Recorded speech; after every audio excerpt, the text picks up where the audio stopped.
What's going on YouTube, and welcome back to the channel. So want to jump into this conversation real quick on today. It's basically a quick update on where I'm at with paying off my debt. Few weeks, maybe a month ago, I shared my first video that my goal for 2025 was to hopefully pay off a large portion, if not all of my debt that I have, hopefully by the end of 2025. I set an ultimate goal to have it all paid off by 2026, but my goal was to push to have it all paid off by the end of 2025. And just wanted to give you guys a quick update, let you know where I'm at with paying off my debt.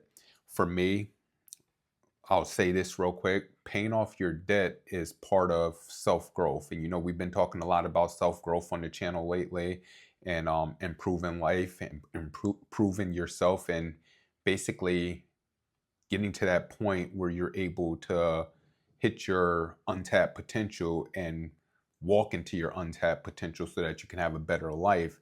And I think once you're able to understand your finances and pay off your finances or pay off debts that you have, um, you'll put yourself in a better position in life, which will basically, in essence, make you happier and make you want to it'll allow you to live a more fulfilled life. So just wanted to do a quick update on where I'm at with my debt.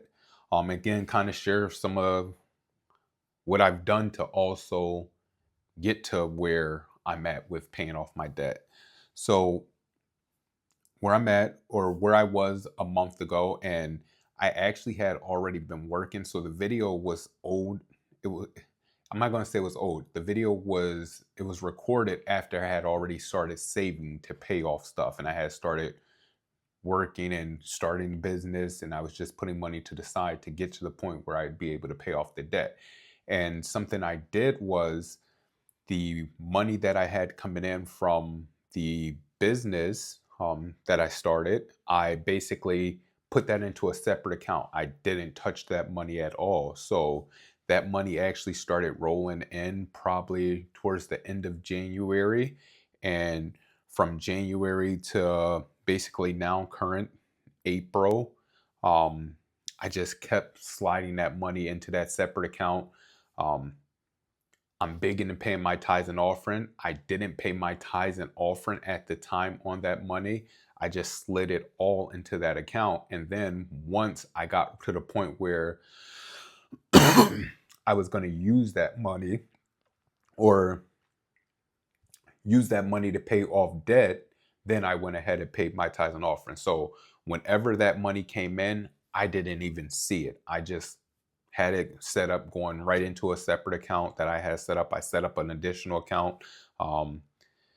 Before, I didn't really understand accounts and bank accounts and stuff like that, but now I'm a big component on having multiple accounts, different account for my 9 to 5, then account for my business. So yeah, went up ahead and set up a business account and had money going straight to that business account, to where I basically didn't touch that money.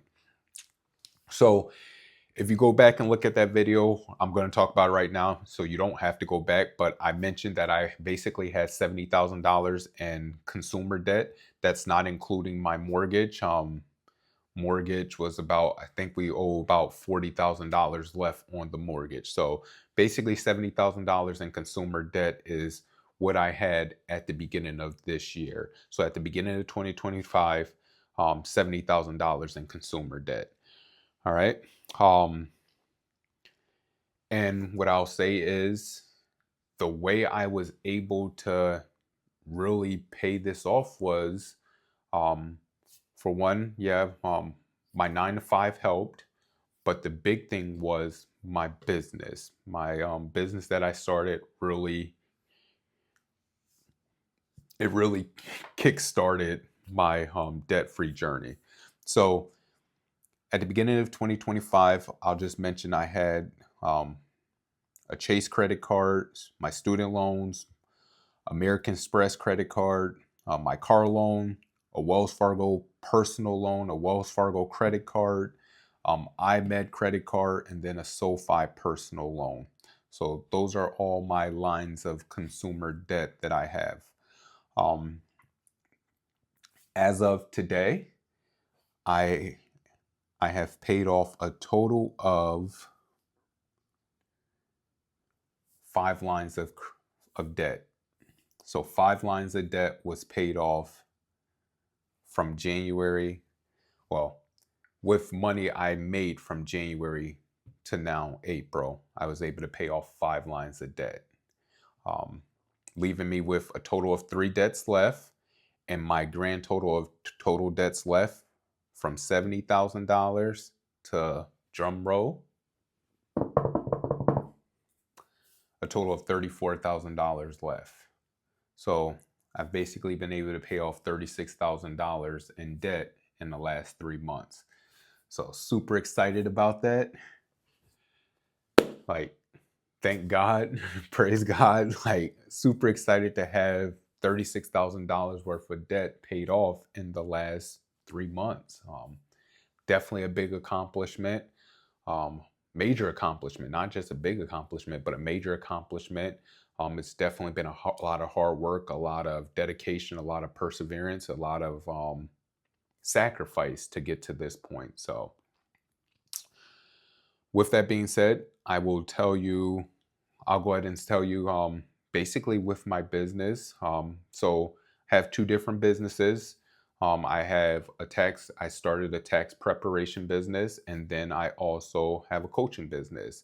Um, and then, like I said, my 9 to 5. So between the 3 businesses, obviously I still have my living expenses and I still have money that I put into my savings.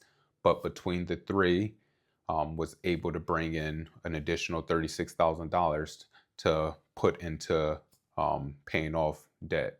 And it was more than $36,000. But like I said, I'm big believer, big component in paying my tithes and offerings. So made sure I paid my tithes, made sure I paid my offering, and then obviously $36,000 of debt paid off in 3 months.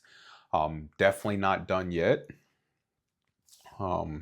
I have, like I said, I have 3 other debts that need to be paid off. Hopefully, I can get these 3 other debts, which is a total, like I said, of $34,000 paid off by the end of the year. Like I said in the original video, and I said it in the beginning of this video, the goal was to have it paid off by 2026, 18 months.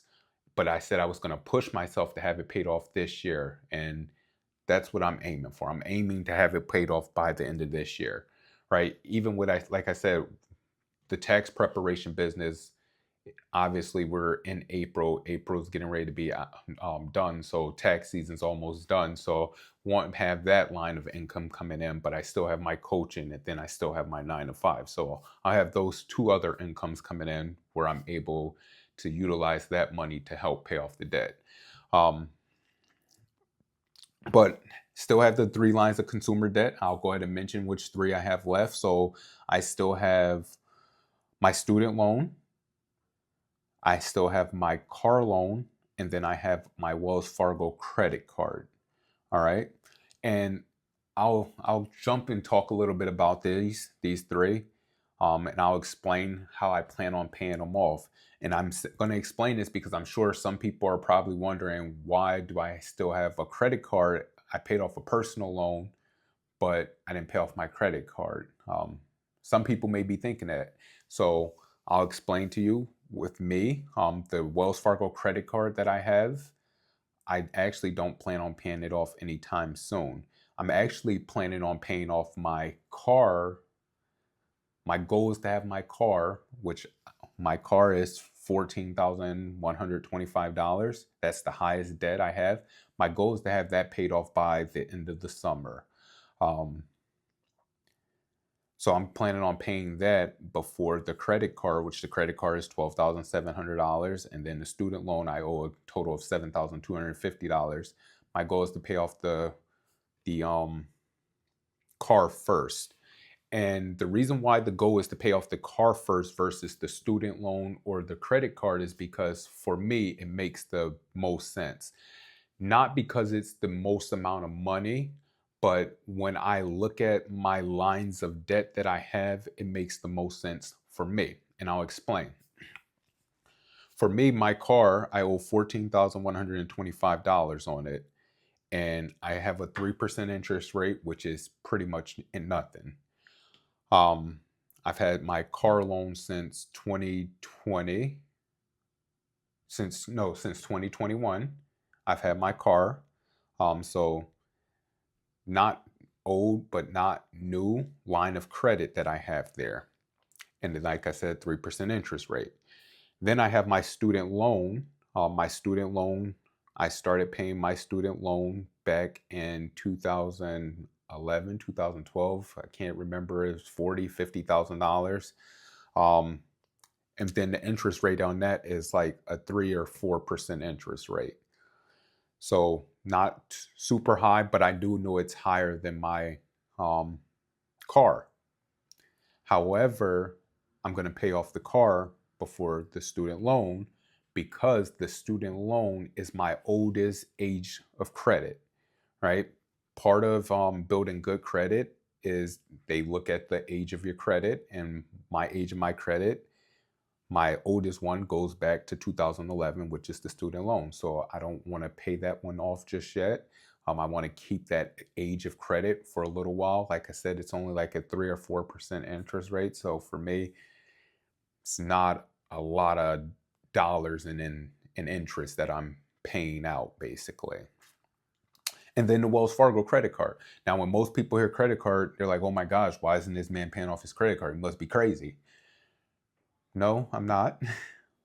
The reason why I'm not paying off my Wells Fargo credit card is I actually got this credit card at the beginning of the year. I got this credit card, I believe, in January, February. And this credit card, actually, I had another credit card. And what I did was I transferred the balance off of the one credit card onto the Wells Fargo credit card. And the reason I did that is because the Wells Fargo credit card came with a 0% interest rate. It was a balance transfer for 0% interest rate for 21 months. So if for some reason I wasn't able to get all my debt paid off by the end of the year, I have a 21-month 0% interest rate. So basically from now, or from February of this year all the way to September, October of next year, it's a 0% interest rate. So I can make the minimum payment and it won't hurt me. I'm not collecting interest off of it for 21 months. So for me, it doesn't make sense to pay that one off before the car payment. So for me, I'll leave that one. I will likely leave that one to the end. I'll just let it. I'll pay off the minimum payment, pay the minimum payment until I get to the point where I know I have to go ahead and get it paid off. But yeah, for me, it's just a juggling act with my different lines of credit on basically becoming debt free and making sure that I do it based on what's best for me. A lot of people preach, oh, the snowball method, the snowball method. For me, I personally don't like the snowball method. I've tried it. It's good. I'm not saying there's anything wrong with it, but I don't like it.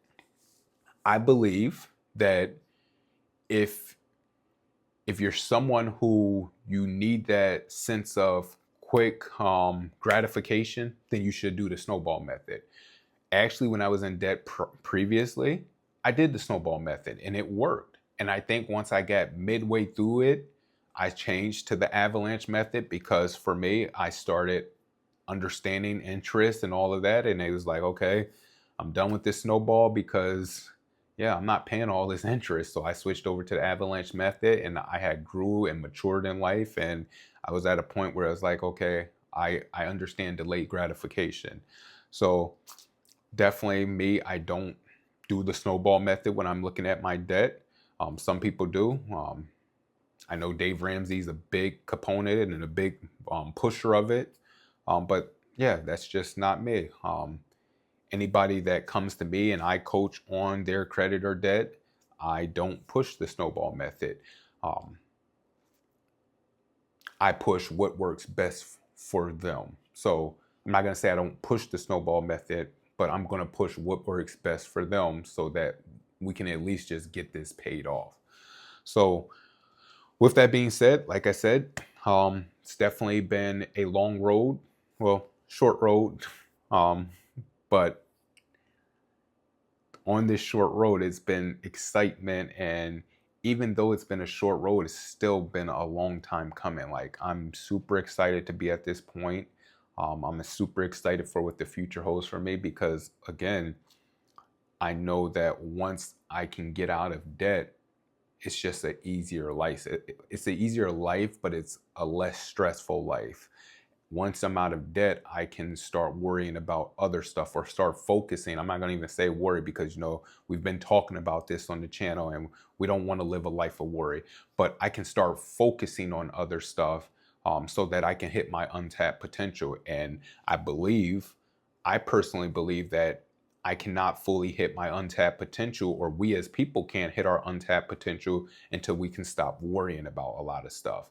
And for a lot of us, the number one worry in life is our financial situation. So you got to figure out how to get out of the bad financial situations. And it starts with getting your debt paid off. But that starts with just making better financial decisions. All right. So we got to make better financial decisions and we'll be able to see the growth in our future. So if you don't have any plans or goals for this year, my number one goal for you would be, if you don't have a relationship with God, get a relationship with God. And then number two, put yourself in a better financial place, because when you're in a better financial place, the stress level definitely come down. With that being said, definitely appreciate you tuning in to the channel. Definitely appreciate you tuning in to listening on this video. Definitely make sure you subscribe if you haven't subscribed to the channel. Hit the notification bell so you can follow along on this journey. Definitely leave a comment. I want to know what you all have to say about this, what you all think about it. I want to know just where you're at in your goal. Definitely hit the like button. All right. With that being said, later.